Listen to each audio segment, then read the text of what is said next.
네, 남승한 변호사의 시사법률. 오늘은 고 노무현 전 대통령을 비하한 호두 과자를 둘러싼 판결 얘기해 보겠습니다. 남 변호사님, 고 노무현 전 대통령 비하 호두 과자 이게 뭔가요? 네, 천안시에서 호두과자점을 운영하던 어떤 사람입니다. 네. 5년 전에 뭐 잘 알려진 극유 성향 온라인 네. 일간 베스트 일베라고 하는 사이트에 광고비를 내고 해당 사이트에 광고를 합니다. 네. 근데 그 광고를 하고서 호두과자를 판매하는데 거기에 지금 뭐 뒤에 그림에서도 보는 것처럼 네. 그 노무현 대통령을 희화화하거나 모욕하는 듯한 문구가 담긴 일베에서 흔히 사용하는 용어들을 네. 사용한 호두과자를 만들어 판매한 겁니다. 네. 근데 이게 이제 사서 본 다른 분들이 네. 이제 일간베스트 회원이 아닌 다른 사람이 이런 것이 뭐 소름 돋는다 이러면서 온라인에 알리면서 네. 이슈가 됐던 사안입니다. 이게 뭐 아무리 정치적 견해를 달리 한다고 하더라도 뭐 전직 대통령을 떠나서 그래도 돌아가신 분인데 좀 너무한 거 아닌가요? 이런 거는? 네, 저희 상식적으로 너무하다 이런 생각이 네. 들면 너무한 게 맞습니다. 그러니까 이건 너무한 게 맞고요. 네. 그러다 보니까 이제 그 네티즌들이 네. 뭐 욕을 하거나 뭐 이렇게 비하하는 말을 사용합니다. 네. 뭐 예를 들면 뭐 호두 과자를 어디 입을 상징하는 입에 어디 넣어서 질식시켜 버리고 싶다. 네. 뭐 저런 것 만든 XX들은 다 어떻게 해버려야 된다. 네. 뭐 망해서 빚더미에 앉아라. 뭐 짐승 새끼니까 저런 짓을 한다. 뭐 네. 이런 얘기들을 합니다. 그러니까 이제 이런 덧글을 다른 사람들 네티즌들 백수십 명을 형사고소합니다. 아, 고소를 했나요? 결과가 나왔나요? 네, 형사고소를 했는데 네. 형사성 고소하니까 이제 그 중에 추려서 네. 일부에 대해서는 기소유예도 하고 네. 뭐 일부에 대해서는 구약식 기소, 벌금으로 흔히 하는 기소를 했는데요. 기소유예의 경우에는 혐의는 인정되지만 너무 경미해서 처벌할 만한 게 아니다 이런 거고 네. 구약식 기소는 모욕인데도 불구하고 구약식 벌금으로 한 걸로 봐서 역시 혐의가 그렇게 대단하지 않다 이렇게 봤던 겁니다. 네, 뭐 민사 소송도 걸었다고 하는데 결과가 어떻게 됐나요?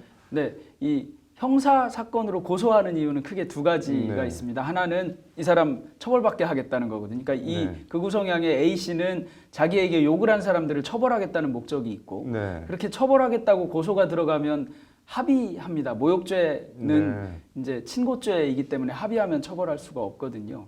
그렇게 되니까 그런데 이 고소를 당한 그 네티즌들이 네. 합의를 안 하는 겁니다. 네. 그냥 벌금 내겠다 또는 네. 뭐 기소유예니까 합의 안 해버리고 맙니다. 그러니까 이제 본인이 정신적인 피해를 A 씨가 입었다는 건데 그거는 나 배상 못 받았지 않느냐. 네. 그리고 그러니까 민사적으로 불법행위다라고 해서 민사상으로 불법행위에 기한 손해배상 청구 소송을 제기한 겁니다. 네, 뭐 결과가 어떻게 됐나요? 그래서 6명인가를 상대로 해서 네. 1인당 400만 원 정도를 달라고 하는 소송을 냈습니다. 네. 안양지원에서 민사 단독 사건으로 얼마 전에 결과가 나왔는데 네. 뭐 1인당 5만 원씩 배상하라는 판결이 나왔습니다. 네. 그러니까 뭐 비율로 따지면 한 1.25% 정도 이긴 겁니다. 1.25% 승소 이거를 뭐 이긴 걸로 봐야 되나요? 실제로 진 걸로 봐야 되나요? 진 걸로 봐야 되는 게 맞지 않을까 싶습니다. 네. 왜냐하면 400만 원짜리 소송을 하려면 네. 인지대가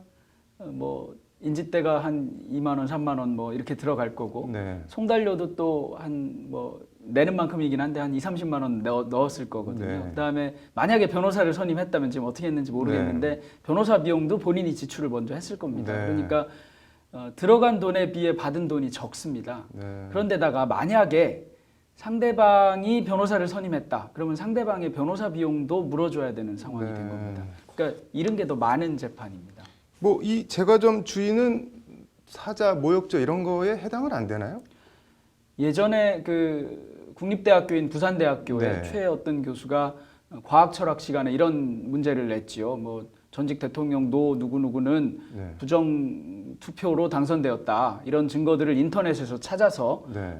적시하고 내가 대법관이라면 이런 사건에 대해서 어떻게 판결할 건지 해봐라. 뭐 네. 이렇게 냈다가 사자의 명예훼손으로 처벌받았습니다. 네. 징역 6월에 집행유예 얼마 이렇게 나왔고 나중에 민사소송을 당해서 2,500만 원 배상하라는 판결을 선고받았거든요. 이게 이제 사자의 명예훼손입니다. 네. 그런데 우리 형법은 네. 사자에 대한 모욕죄를 처벌하지는 않습니다. 아, 네. 그러니까 모욕이기는 한데 사자에 대한 모욕죄를 처벌하는 조항이 없기 때문에 사자 모욕죄가 없으니까 형사처벌 대상은 아닙니다. 네. 그런데 민사상으로 손해배상 청구 대상도 아닌가 이건 좀 생각해 볼 여지가 네. 있거든요. 이게 유족이 망인에 대해서 가지고 있는 명예 감정이나 추모하는 마음 이런 것들을 현저하게 훼손시키고 모욕적인 감정을 유포해서 네. 손해를 일으킨 걸로 볼 수 있기 때문에 유족에 의한 손해배상 청구는 가능할 수도 있을 것 같다. 이런 게 제 생각입니다. 네. 이 호두과자 가게 주인 뭐 판결에 불복해 항소를 했다고 하는데 참 법률적 권리인지는 몰라도 이런 류의 무더기 소송 참 씁쓸하네요. 오늘 잘 들었습니다.